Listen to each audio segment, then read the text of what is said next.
शौक को कभी पाला नहीं जाता, कांच के खिलौनों को उछाला नहीं जाता, मिल जाती है मंजिल कोशिश करने पर, हर बात को किस्मत पे टाला नहीं जाता। तो साथियों, हम हर समय आपको बोलते हैं कि मेहनत, वो भी ईमानदारी से की गई मेहनत को आप पहले प्राथमिकता देंगे, बाद में हम किसको प्राथमिकता देते हैं जाकर के, किस्मत को। हम ये नहीं कह रहे हैं कि आपको किस्मत की प्राथमिकता मत दीजिए, लेकिन पहली प्राथमिकता आप किसको दीजिए जाकर के, अपनी मेहनत को। वो भी कौन सी मेहनत को, जो आप कैसे कर रहे हैं, ईमानदारी से कर रहे हैं। तो चलिए हम अपनी मेहनत करते हैं आकर के। जिस टॉपिक पे हम चल रहे थे, हमारा टॉपिक था चक्रवृद्धि ब्याज। और चक्रवृद्धि ब्याज में दोस्तों हम आप लोग को सिखा रहे थे कि चक्रवृद्धि ब्याज का फार्मूला क्या होता है, उनके क्वेश्चंस को हम लोग कैसे सॉल्व करते हैं। यहाँ तक हम आप लोग को बात क्लियर कर चुके थे कि चक्रवृद्धि ब्याज में फार्मूले पे बात कर चुके थे और उनके क्वेश्चंस पे। अब उसी टाइप में से एक आगे में क्वेश्चन पढ़ना था जिसका नाम था हम लोग के कि चक्रवृद्धि ब्याज में सर किस्मत कैसे निकालते हैं, चक्रवृद्धि ब्याज में किस्त कैसे ज्ञात करते हैं, उन क्वेश्चंस को करेंगे। और चक्रवृद्धि ब्याज में अगर हमें 2 वर्ष का मिश्र धन देता है और साथ ही साथ 4 या 5 वर्ष का मिश्र धन देता है, तो उस तरह के क्वेश्चन को हम लोग कैसे करेंगे, यहाँ पर हमें उसकी भी चर्चा करेंगे आप लोग से। क्लियर नहीं? किन किन चीज़ों की हमने कहा, किस्त वाले क्वेश्चंस कैसे निकालेंगे उस पर चर्चा करेंगे। और दूसरा जो क्वेश्चन है वो है हमारे पास कि यदि 2 वर्ष का अमाउंट दे और आपको 5 वर्ष का अमाउंट दे तो वहाँ पे प्रिंसिपल और दर कैसे निकालते हैं, इस पर हम लोग चर्चा करेंगे। तो साथियों, जिस ईमानदारी से आप लोग पढ़ रहे हैं हमें बहुत अच्छा लगता है और पढ़ाने में भी हमें मजा आता है, तो लगे रहिए। चलिए आगे आते हैं अपने कॉन्सेप्ट पे। तो हमने कहा किस तरह क्वेश्चंस को, पहला क्वेश्चन यहाँ पे लिखा गया है जो स्क्रीन पे आपको दिख रहा होगा। तो चलिए उस क्वेश्चंस को हम रीड कर देते हैं और बताते हैं, एक्सप्लेन करते हैं कि उसको आप कैसे इजीली सॉल्व कर सकते हैं। तो आ गया पहला क्वेश्चन, लिखा गया एक आदमी 20% CI पर 1,82,000 की राशि कर्ज पर ली गई है जिसकी अदायगी 3 बराबर किस्तों में की जानी है। तो प्रत्येक किस्त कितनी राशि की होगी, इस बात को हमें चर्चा करना है। यहाँ पे क्या क्या बोला गया, उसने बोला गया कि एक क्वेश्चन में है जिसमें हमें चक्रवृद्धि ब्याज 20% की दर से लगा रहा है और 1,82,000 रुपये की राशि जो कर्ज पर ली गई उसको अदा करना है कितनी बराबर किस्तों में, 3 बराबर किस्तों में। तो उन 3 बराबर किस्तों में प्रत्येक किस्त हमें कितने रुपए की देनी होगी, ये बात हमसे पूछ रहा है। तो हमने कहा इस तरह के क्वेश्चंस में आपको केवल एक ही बात ध्यान रखनी थी हमें कि यहाँ पर जो आपका रेट दिया गया है उस पर फोकस करते हैं। तो रेट कितना दिया गया, दर दी गई हमें 20%।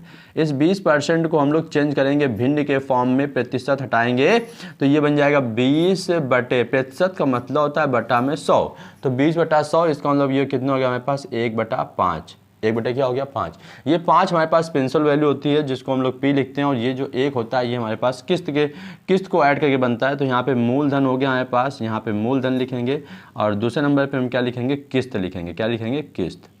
ध्यान देना, मूलधन अगर हमारे पास 5 रुपये है तो इस पर ब्याज मिला करके किस्त देनी पड़ेगी कितने रुपए की, 6 रुपये की। इसके बाद जब दूसरी बार जाएंगे तो ये मूलधन हमारे पास इसका स्क्वायर हो जाएगा। जैसे जैसे हम बढ़ते जाएंगे आगे, जितने साल उतनी उसकी घात लगती जाएगी। तो अगर हम इसका दूसरे वर्ष का जाएंगे तो मूलधन बन जाएगा हमारे पास 25 रुपये और ये कितना बन जाएगा हमारे पास 36 रुपये बन जाएगा। 36 किस्त बन जाएगी, यूनिट के फॉर्म में लिख रहे हैं। इसका जब तीसरी बार किस्त देने जाएंगे तो ये बन जाएगा हमारे पास 25 का क्यूब 125 बन जाएगा और ये 6 का क्यूब बन जाएगा 216।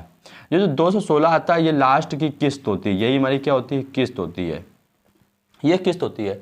ये इसी के बराबर हमें इनको भी देना होता है। मतलब ये जो फाइनली हमने 216 लास्ट में लिखा है, ये 216 यूनिट ही हमारी क्या बन जाती है, किस्त बन जाती है। तो हमने कहा एक किस्त की कीमत कितनी है, 216 रुपये। और उसने कहा है कैसी किस्त होनी चाहिए, 3 बराबर किस्त होनी चाहिए। तो ये जो आखिरी वाली किस्त होती है यही इंपॉर्टेंट होती है, इसी के बराबर इन दोनों को भी करना होता है। तो इसमें कितने से मल्टीप्लाई करें ताकि बराबर हो जाए 36 से, और इसमें कितने से मल्टीप्लाई करें 6 से। तो सेम वही प्रोसेस यहाँ पर होता है, इसमें भी 36 से मल्टीप्लाई करेंगे और इसमें कितने से मल्टीप्लाई करेंगे 6 से। यहाँ पे कोई मल्टीप्लाई नहीं किया तो कोई बात नहीं, यहाँ पे ऐसे लिखेंगे। अब इनको जो कैलकुलेट कर लेते हैं कितना हो जाएगा। तो इसकी कैलकुलेशन यहाँ पर लिखते हैं और इनकी कैलकुलेशन हम यहाँ पर आगे लिखते हैं। तो इसमें मल्टीप्लाई करेंगे तो ये बन जाएगा हमारे पास कितना, 6 पंचे 30 की 0 चलेगा 3 5 15 3 18 180 यूनिट। इसमें मल्टीप्लाई करेंगे तो 25 6 का 150 150 यूनिट और ये हमारे पास टोटल कितना आएगा 125। तो ये जो वैल्यू बन गया हमारे पास बन गया 5 और ये बन गया हमारे पास कितना 8 5 13 13 14 15 15 की 5 हाथ से लगा 1 1 2 3 1 4, कितना आ गया हमारे पास 455। अगर यहाँ पे हम बात करते हैं तो ये भी 216 हो गया, ये भी 216 हो गया और ये भी कितना हो गया हमारे पास 216 हो गया। यहाँ तक कोई डाउट किसी को, सभी 200। तो ये वैल्यू हमने इतना फाइंड आउट करके आपको बता दिया कि ये जो हो गया हमारे पास मूलधन का यूनिट हो गया और ये हमारी किसकी यूनिट हो गई, किस्त की यूनिट हो गई। यहाँ तक कोई डाउट, अभी कोई डाउट नहीं। तो बोला गया 455 यूनिट की अगर हम फाइंड आउट करते हैं, 455 यूनिट ही हमें किस्त रुपए दिया गया, तो 455 यूनिट का मान दिया गया हमारे पास कितना, 1,82,000। कितना दिया गया, 1,82,000। ये किसका मान देता है, जो अब वैल्यू हमें देनी होती है, अदा करनी होती है, उसका मान। तो ये हमें अदा करने वाली वैल्यू कितनी हमें अदा करनी है, 455 यूनिट अदा करनी है। 455 यूनिट को जब हम इसको सॉल्व करेंगे तो 4 बार जाएगा, तो 1 यूनिट का मान कितना आ गया हमारे पास, 400 रुपये आ गया। 1 यूनिट का मान कितना आ गया, 400। उसने बोला किस्त का मान कितना होगा, किस्त कितने रुपए की होगी, तो हमने कहा किस्त का मान जो है हमारे पास वो 216 यूनिट है, तो 216 यूनिट का मान निकालेंगे, तो 216 इंटू 400 से मल्टीप्लाई करेंगे। 0 0 6 चौको 24 की 4 हासिल लगा कितना, 2 4 एकम 4 और 2 6, इसका 4 दूनी 8। कितने रुपये आ गए हमारे पास, 86,400 रुपये की हमारी किस्त बनेगी। और इन 3 किस्तों में हम पैसे को क्या कर पाएंगे, अदा कर पाएंगे। इतनी बात समझ में आगे भी क्या बोला गया, हमने कहा एक बार एक्सप्लेन करते हैं कि एक अदायगी जो है 20% चक्रवृद्धि ब्याज पर 1,82,000 की राशि कर्ज पर ली जाती है, जिसकी अदायगी 3 बराबर किस्तों में करनी है। प्रत्येक किस्त कितनी राशि की होगी, तो हमने कहा कि आपको बहुत सिंपल सी बात करनी थी। क्या करना था, आपको दर को कितने % कर लेना है, 20%। दर को 20% जो दी गई थी उसको भिन्न के फॉर्म में लिखेंगे, तो 1 बटे कितना आ गया, 5 आ गया। इस 1 बटे 5 में अगर यहाँ पे लिखेंगे तो मूलधन लिखेंगे 5, इसके बाद 5 के साथ इसकी जो किस्त बन जाएगी वो 6, 5 एक कितना बन जाएगा, 6। यहाँ पे लिखा गया है 5 और 1 ये 6। फिर इसका हमने कहा जैसे जैसे आप आगे बढ़ेंगे, साल की बात करेंगे, वैसे घात के फॉर्म में चलता जाएगा। दूसरे साल की बात करेंगे तो 5 का स्क्वायर 25, यहाँ पे दूसरे साल की बात करेंगे तो 6 का स्क्वायर 36। फिर इसका अगला पॉइंट, अगर हम 5 को तीसरी बार लिखेंगे तो 125, 6 को अगर हम तीसरी बार लिखेंगे तो 216। तो यहाँ पर ये हमारे पास किस्त आती है फाइनली 216। ये तो किस्त सभी बराबर होनी चाहिए। तो बराबर करने के लिए यहाँ पे बहुत सारे स्टूडेंट हमसे पूछते हैं ऑफलाइन में कि सर आपने क्या किया है। हमने कहा ये 216 था तो 36 में 6 से मल्टीप्लाई किया ताकि ये भी कितना बन जाए, 216 बन जाए। हम 216 बना रहे हैं, यहाँ पे 6 में नंबर 36 से मल्टीप्लाई हो तो ये भी क्या बन जाए, 216 बन जाएगा। अब जितना इधर मल्टीप्लाई किया गया इतना ही मूलधन वाली संख्या में भी करेंगे। तो 5 में 36 से मल्टीप्लाई तो 180, यहाँ पे 36 में 6 से गुणा किया गया तो 25 में 6 से गुणा करेंगे तो 150 बन गया। हमने कहा ये जो वैल्यू बन गई ये मूलधन रिप्रेजेंट करता है वह राशि रिप्रेजेंट करता है जिसको हमें अदा करना होता है। तो 180, 150, 125 टोटल जोड़ा तो 400 कितना आ गया, 55। 455 हमारे पास ये आ गया। 455 यूनिट का ही मान दिया गया है 1,82,000 रुपये। तो 1 यूनिट का मान निकाल लिया 400। फिर उसने बोला है कि किस्त का मान कितना होगा, तो हमने कहा किस्त हर बार समान रहती है। तो 216 यूनिट का मान पूछ रहा है, तो 216 इंटू 400 बराबर 86,400 रुपये की किस्त आ गई। इतनी किस्त हमें क्या करनी है, अदा करनी होगी। कहीं ना कहीं दिमाग में बात गई होगी दिमाग में कुछ हद तक। अगर नहीं जाती है तो हमने कहा ना कि इतने अच्छे टॉपिक हैं ये आप लोग, और थोड़ा सा अगर एक बार और बताते हैं तो आपको चीज़ें क्लियर होती हैं। दूसरे क्वेश्चन से बताते हैं, इस क्वेश्चन को इरेज करके दूसरे क्वेश्चन बताते हैं, क्योंकि हमने कहा ना ऑफलाइन में स्टूडेंट की डिमांड ज़्यादा रहती है, या ऑनलाइन का तो हमें पता नहीं रहता है कि कोई कमेंट्स करता नहीं हमें बहुत ज़्यादा कि सर दोबारा बताया जाए। इस चीज़ का कमेंट्स बहुत कम आता है। तो हमने कहा ये हमारी रिस्पॉन्सिबिलिटी बनती है कि हम आपको सिखा दें। एक क्वेश्चन से आप सीख नहीं पाएंगे, ये बात हमें भी पता है, आपको भी पता है। तो हमने कहा एक क्वेश्चन हम आउट कराते हैं जिससे आप ये चीज़ें कंफर्म कर पाएँ कि आखिरकार हम कर क्या रहे हैं, आखिर आपको सिखाना क्या चाह रहे हैं। तो चलिए अगला क्वेश्चन देखते हैं। अगला क्वेश्चन दोस्तों लिखा गया है कि 3,310 रुपये के ऋण को 3 समान वार्षिक किस्तों में क्या करना है, चुकता करना है। यदि चक्रवृद्धि ब्याज की दर 10% प्रति वर्ष है तो किस्त कितने राशि की होगी, मतलब किस्त की जो रकम होगी वो कितने की होगी दोस्तों, ये यहाँ पे पूछा गया है। तो हमने आपको पहले ही बताया चीज़ें, हमारी बात सुनोगे तो जल्दी सीखोगे। हमने कहा बात सुनोगे तो जल्दी सीखोगे, क्योंकि जो चीज़ें आप सुनते हैं वो सीखते हैं, या फिर सुनने के बाद आप उसको देख लेते हैं तो जल्दी सीख जाते हैं। तो हमने कहा पहले हमारी बात सुनिए कि हम क्या बोल रहे हैं। हमने कहा कि हमें इतना रुपया ऋण जो है वो देना है 3,310 रुपये, और इसको 3 समान किस्तों में देना है। तो उस प्रत्येक किस्त का मान ज्ञात कीजिए। तो हमने कहा जो दर दी जाती है उसको हम किसमें फॉर्म में चेंज कर लेंगे, भिन्न के फॉर्म में। तो दर हमारे पास कितने % दी गई है, 10%। 10% को हम भिन्न के फॉर्म में चेंज करेंगे। तो अभी हमने सिखाया 10% को भिन्न के फॉर्म में, तो 10 बटा कितना हो जाएगा, प्रतिशत की जगह कितना हो जाएगा, बटे में 100। यहाँ से सॉल्व करेंगे तो 1 बटे कितना मिल गया, 10। 1 बटे 10 को यदि हम लिखते हैं तो यहाँ पे हमारे पास मूलधन बन जाएगा और यहाँ पे हमारे पास किस्त बन जाएगी। इस बात को हम समझा चुके हैं। मूलधन कितना बनेगा हमारे पास 10 और किस्त कितनी बनेगी आगे 11। कितने वर्ष तक के लिए बोला है उसने, 3 समान वार्षिक किस्तों में चुकता करता है, तो 3 समान वार्षिक किस्तों में चुकता करता है, तो ये बनेगा 100, तो ये कितना बन जाएगा 121। इसके बाद ये बनेगा 1000, तो ये कितना बन जाएगा हमारे पास 1331। इतनी बात समझ में आ गई। अब यहाँ तक कोई डाउट नहीं होगा कि हमारे पास जो 10,000 रुपये की राशि वो 1331 के बराबर है। तो हमने कहा जो लास्ट वाली किस्त होती है वही इंपॉर्टेंट होता है। तो लास्ट वाली किस्त हमारे पास कितनी हो गई 1331 पे। तो ये भी जो हमने कहा आपको पहले सिखाया कि ये समान होनी चाहिए, तो ये समान करने के लिए इसमें कितने, इन्हीं दोनों को अल्टरनेट नंबर मल्टीप्लाई कर देते हैं बस हम लोग, ये ध्यान रखो। तो इसमें कितने से मल्टीप्लाई करना है 11 से, और इसमें कितने मल्टीप्लाई करना है 121 से। तो 121 से जब इसमें मल्टीप्लाई किया गया तो इधर भी कितने से मल्टीप्लाई होगा 121 से, और इधर कितने से मल्टीप्लाई होगा 11 से। अब चलिए इसका मल्टीप्लाई इधर लिख देते हैं, तो ये बन गया हमारे पास 1210, इसमें मल्टीप्लाई करेंगे तो ये हो जाएगा हमारे पास 1100, इसमें कोई मल्टीप्लाई हुआ नहीं तो ये बन गया हमारे पास 1000।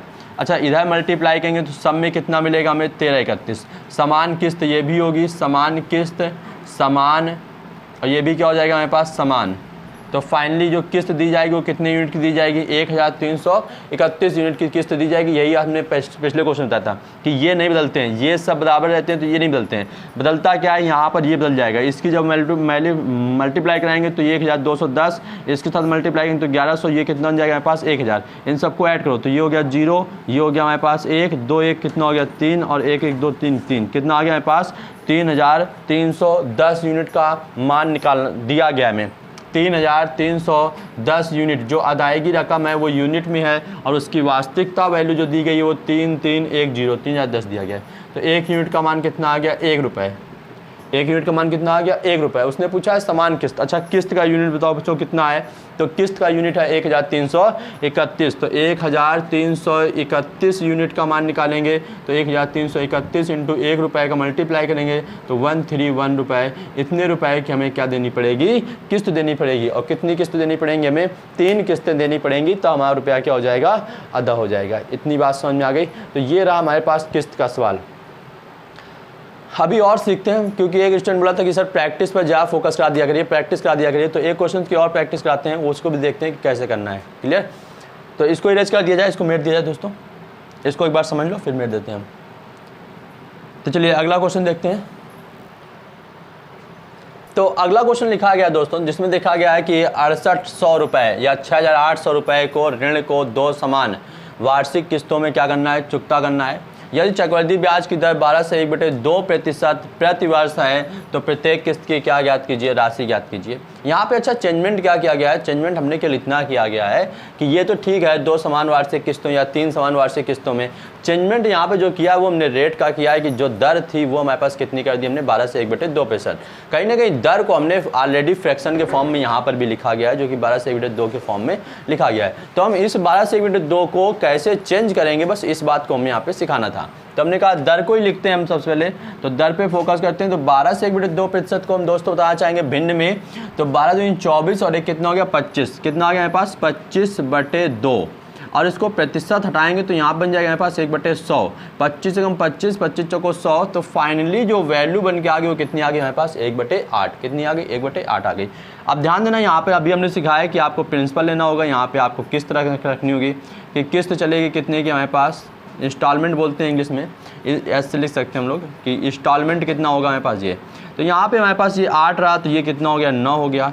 अच्छा कितने वर्ष की बात कर रहा है, 2 समान किस्तों की बात कर रहा है, तो इसका वर्ग करोगे तो कितना हो जाएगा 64 हो जाएगा। अच्छा इसका करेंगे तो कितना हो जाएगा हमारे पास, स्क्वायर करेंगे तो 9 कितना हो जाएगा 81। अब चूंकि 2 ही समान किस्तों में देना है तो इस बार यही हमारे पास क्या बन जाएगी किस्त बन जाएगी, और वो भी समान होनी चाहिए। तो इसमें कितने से मल्टीप्लाई करेंगे 9 से मल्टीप्लाई करेंगे। तो जब 9 से मल्टीप्लाई किया गया तो 9 से मल्टीप्लाई यहाँ पे भी होगा। यहाँ पे हमने लिख दिया इसको 9 × 72, और ये हमारे पास सेम रहेगा। क्यों, क्योंकि इसमें हमने किसी नंबर से मल्टीप्लाई ही नहीं किया है। क्यों नहीं किया है, क्योंकि किस्त फाइनली 81 है।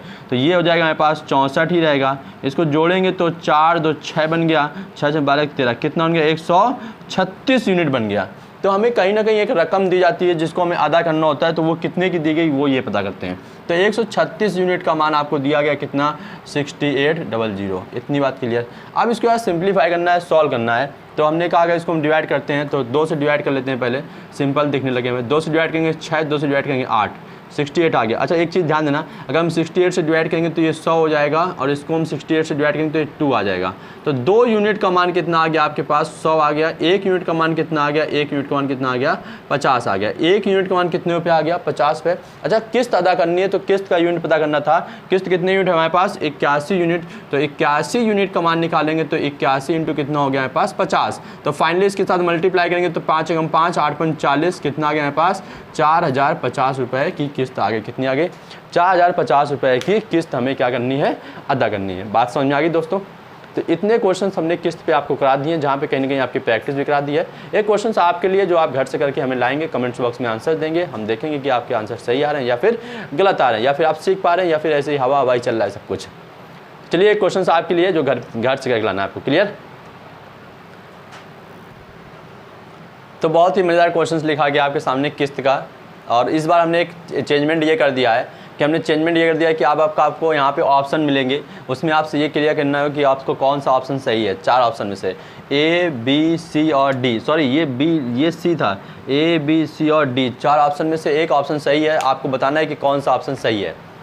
इतनी आपको हमने और हिंट देना शुरू कर दिया है कि क्वेश्चंस और उसके ऑप्शन। तो पहला क्वेश्चन पढ़ लेते हैं, पहले हम क्वेश्चंस पढ़ते हैं। एक आदमी ने बाइक खरीदी और वादा किया कि वह 20% की दर पर 10,800 रुपये की 3 बराबर किस्तों में पैसा चुका देगा। तो बाइक की कीमत ज्ञात करनी है। क्या ज्ञात करनी है इस बार, कीमत ज्ञात करनी है। क्वेश्चन को ध्यान से सुना होगा आपने, तो इसको थोड़ा सा चेंज कर गया हमने जो यूनिट दी है वो किस्त की यूनिट दी गई है। यहाँ पर हम थोड़ा सा हिंट दिए देते हैं, किस्त की यूनिट दी गई। किसकी यूनिट दी गई है, किस्त का मान दिया गया है, और आपसे पूछ किसका मान रहा है, मूलधन का, कि जिस राशि पर बाइक खरीदी गई उसकी कीमत क्या होगी। तो इनमें से 4 ऑप्शन दिए गए हैं। पहला ऑप्शन है 21,750, 23,750, 24,750 और 22,750। यदि आप वास्तविकता में सीख पाएंगे तो इनमें से एक आंसर आएगा। नहीं सीख पाए तो कल हम इसको एक्सप्लेन करेंगे कि इस क्वेश्चन को कैसे सॉल्व किया जाएगा। क्लियर दोस्तों। तो ये किस्त वाले क्वेश्चन पे बात करते हैं। अगला जो कॉन्सेप्ट है हमारे पास, उसमें हमने बताया कि जब 2 वर्ष या 3 वर्ष का अमाउंट देता है, 2 वर्ष और 5 वर्ष का अमाउंट देता है, तो आपसे क्वेश्चन को कैसे पूछेगा। तो चलिए अगला क्वेश्चन उस पर हम सीखते हैं। तो हमने कहा दोस्तों क्वेश्चंस का लॉजिक समझ लेते हैं। क्या है, मान लो उसने T1 वर्ष दिया, हमें कोई वर्ष दिया और उसका हमें क्या दे दिया, अमाउंट दे दिया। इसका T2 वर्ष दिया, कोई वर्ष कोई टाइम दिया, उसका हमें क्या दे दिया, अमाउंट दे दिया। तो यहाँ से आपके 2 क्वेश्चन बनते हैं। पहला बनता है पास समान समय चले, समान समय चले, ठीक है ना। जब समान समय चलेगा तो आपसे वहाँ पे मूलधन पूछेगा। क्या पूछेगा, मूलधन पूछेगा, मूलधन प्रिंसिपल पूछेगा। दूसरा पॉइंट है हमारे पास कि जहाँ पर वो असमान समय चलेगा, असमान समय चलेगा, असमान समय चलेगा, समय चलेगा, वहाँ तो ज़्यादातर आपसे क्या बोलेगा, दर पूछेगा। क्या पूछेगा आपसे, दर पूछेगा। बात समझा कि यहाँ पे जो क्वेश्चन सॉल्व होगा वो करनी के फॉर्म में सॉल्व होगा। किसके फॉर्म में सॉल्व होगा, करनी के फॉर्म में, करनी के रूप में बनेगा, करनी के रूप में हल होगा, रूप में हल होगा। बहुत इंपॉर्टेंट पॉइंट लिखा दिया करते हैं ये जो हम लिखा दिया करते हैं। और जो मूलधन सॉल्व होगा ये अनुपात के फॉर्म में सॉल्व होगा। किसके फॉर्म में सॉल्व होगा, अनुपात के फॉर्म में। अगर यहाँ पर ये चीज़ें आप समझ लेते हैं तो क्वेश्चन कराते समय इतना ईजिली हो जाती है चीज़ें कि हमें बताने में बहुत आसानी हो जाती है।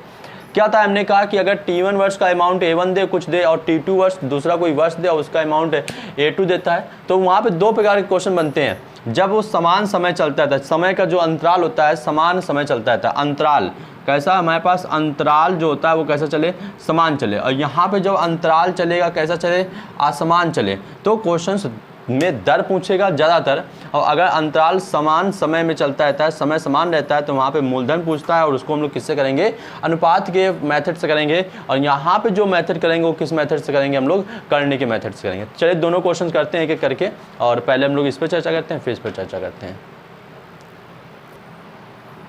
तो क्वेश्चन लिखा गया दोस्तों कि कोई धन 2 वर्ष में 690 रुपये, कितने रुपए, 690 रुपये आता है, और वही 4 वर्ष में कितना होता है, 676 रुपये हो जाता है। वह धन ज्ञात कीजिए। क्वेश्चन समझ में आ गया। बोलते सर आप सीरियस बहुत रहते हैं। चलो नहीं रहेंगे सीरियस, ठीक। कोई धन 2 वर्ष में 690 रुपये आता है, वह 4 वर्ष में 600, सॉरी कुछ मिसप्रिंट हो रहा है अभी ना, वैल्यू कुछ गड़बड़ होने लग रहा है। एक बार हम देख लेते हैं क्या है।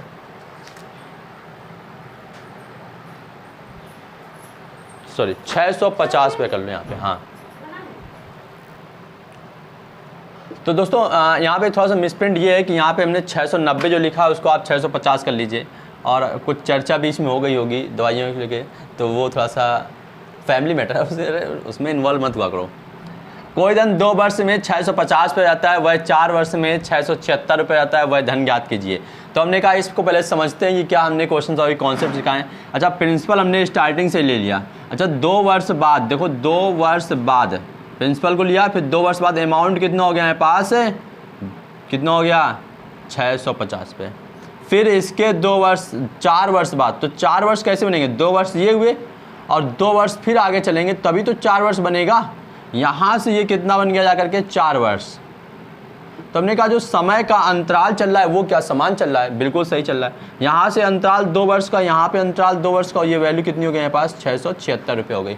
अब हमने अगला पॉइंट बताया कि यहाँ पे अनुपात चलता है। अनुपात किसका चलता है, इसका और इसका अनुपात चलेगा, या फिर हम P1 P ऐसे चलना है, बिल्कुल ऐसे चलते चलो, P/650 बराबर 650/676, बस इतना सॉल्व करना है। इसका मल्टीप्लाई करेंगे तो P इक्वल टू बन जाएगा हमारे पास 650 इंटू 650 बटे में कितना हो जाएगा हमारे पास 676 हो जाएगा। यहाँ तक बात समझ में आ गई। अब इसको हम सॉल्व करेंगे जब, तो सॉल्व करने के लिए इसको भाई सॉल्व करते हैं। तो 13×5 = 65, 13×5 = 65, हाँ 13 से कट जाएगा, 13×5 = 65, और इसको काटेंगे हम 13 से, 13×5 = 65, बचा कितना है पास 2, 13×2 = 26, 2 आया। इसके बाद फिर से काटेंगे इसको 13 से, तो 13×5 = 65, 13×2 = 26, 13×4 = 52 आ गया, ये हो गया। इसको डिवाइड करेंगे तो ये वैल्यू बन गई P = 50 × 50 बटे में कितना हो गया 4, 2 से डिवाइड किया है 25 आ गया, यहाँ पे 2 रहेगा, 2 से डिवाइड किया ये भी कितना आ गया 25। बताओ P = कितना हो गया 625 रुपये। ये ज़्यादा आसान होते हैं साधारण ब्याज से। साधारण ब्याज से क्वेश्चन क्या होते हैं, ज़्यादा आसान होते हैं। बताओ कितना टाइम लगा हमें, समझने में भी टाइम नहीं लगा, हल करने में भी टाइम नहीं लगा। आपको ये पता चल जाए कि समय का अंतराल सेम है तो इनका रेशियो लिखना किसको नहीं आएगा। P/650, 650/676 सॉल्व कर दिया, आंसर आ गया। क्लियर बात इतनी। अच्छा अगला क्वेश्चन से एक और देख लेते हैं कि इसका अगला क्वेश्चन क्या होगा, तो फिर आगे समझ में और अच्छे से आ जाएगा कि अगला क्या कर रहे थे हम इसमें, ठीक है ना। तो अगला क्वेश्चन देखते हैं। तो अगला क्वेश्चन भी उसी तरह से है कि कोई धन 5 वर्ष में कितना 4500 रुपये आता है, वह 10 वर्ष में 6750 रुपये आता है, तो वह धन ज्ञात कीजिए। तो हमने कहा पहले तो प्रिंसिपल लिख लेते हैं। प्रिंसिपल हो गया हमारे पास, ये हो गया हमारे पास 4500 रुपये, और इसके बाद ये हमारे पास कितना हो गया 6750 रुपये। अगर यहाँ पे हम टोटल फाइनली देखते हैं तो ये 10 वर्ष का है, यहाँ पे अगर हम देखते हैं तो ये कितने वर्ष का है 5 वर्ष का है। तो जरा क्या यहाँ से यहाँ तक का जो समय का अंतराल है वो समान है, बिल्कुल समान है सर। ये पूरा 10 था, ये यहाँ से यहाँ तक 5 है, तो बाकी कितना वर्ष बचेगा 5 वर्ष बचेगा। तो हमने कहा अगर समय अंतराल समान है तो क्या लगा देना, वहाँ पे अनुपात लगा देना, P बटा कितना हो जाएगा 4500 = 4500 बटे में कितना है 650 रुपये इतना है। तो P = निकालेंगे तो ये हो जाएगा 4500 × 4500 बटे में कितना हो जाएगा हमारे पास 75 × 100। इसको डिवाइड किया तो 0, 25 से डिवाइड कर लें आसान हो जाएगा। 25 से डिवाइड करेंगे तो ये बनेगा हमारे पास 25 दूनी 50, कितना हो जाएगा 2, 25 दूनी 50 बचा 17, 17 मतलब 175, 25 7 हो जाएगा 175, 25 से 175, यहाँ से काटेंगे 25 से तो ये 25 काटेंगे 25 चौको 100, 4 से मल्टीप्लाई करें तो वैल्यू आ गई P = 45 × 4 × 45 450 बटे में आ गया हमारे पास 27। देखो 9 × 27, 9 से काटेंगे 9 × 45, 9 × 27, 3 से काटेंगे कितना हो जाएगा हमारे पास 15, 150, 5 चौको 20, तो P = आ गया 20 × 15 150, 15 दूनी कितना हो गया 30, तो 30 ये और बाकी 2 0, कितने हज़ार रुपये आ गया 3000 रुपये हमारे पास क्या आ गया प्रिंसिपल आ गया। 3000 रुपये क्या आ गया प्रिंसिपल आ गया। ये 2 कॉन्सेप्ट आप लोगों ने बहुत अच्छे से सीख लिए। पहली चीज़ किस्त वाला सीख लिया, दूसरे वो क्वेश्चन सीख लिए जिसमें आपको 2 वर्षों का अंतर देता है और वहाँ पे आपको क्या करता है समय अंतराल समान रहता है, तो वहाँ पे प्रिंसिपल आप कितनी आसानी से फाइंड आउट कर सकते हैं। ये क्वेश्चंस आप लोग को 2 हमने बहुत बेहतरीन कॉन्सेप्ट सिखाए। अगला कॉन्सेप्ट हम आपके लिए कल लेकर के आएंगे जहाँ पर इन क्वेश्चंस का रिवीजन और प्लस वो क्वेश्चंस होगा। क्लियर नेक्स्ट क्वेश्चन में। तो आज के इतना पर्याप्त है दोस्तों। चलते चलते वीडियो को क्या कर दीजिए लाइक कर दीजिए, दोस्तों के बीच में शेयर कर दीजिए, और जिन साथियों ने चैनल सब्सक्राइब ना किया हो वो चैनल को क्या कर लीजिए सब्सक्राइब कर लीजिए। जय हिंद जय भारत दोस्तों।